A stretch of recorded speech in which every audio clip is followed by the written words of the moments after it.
السلام عليكم ورحمة الله وبركاته. اليوم أكلتنا طيبة وبسيطة كتير، هي معكرونة بالجبنة.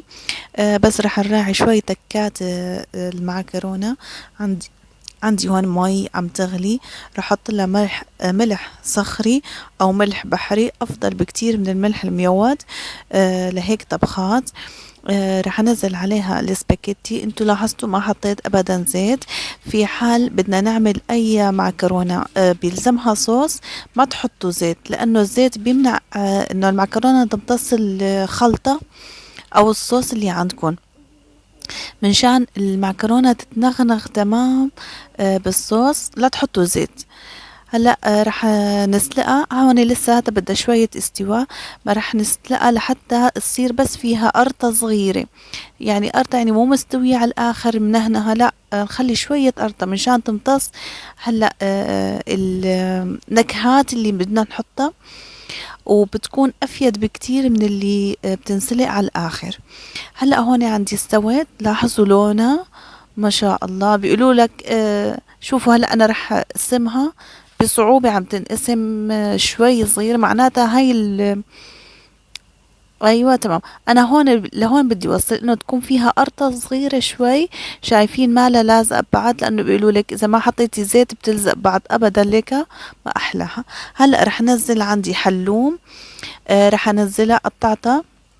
طبعا الحلوم حلوة ما بدها تحلاية.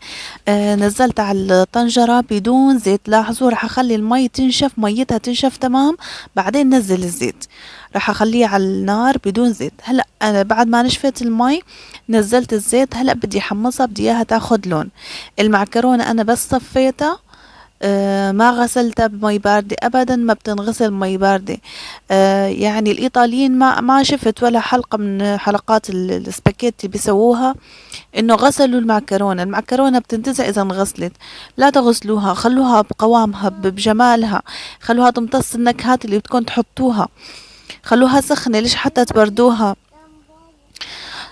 هلا عم بدي اياها الحلوم تاخد شقار شوي. نزلت عليها حبة البركة، هاي اضافة من عندي، فيكن تستغنوا عنها، بس بالفعل بتعطي نكهة طيبة للمعكرونة.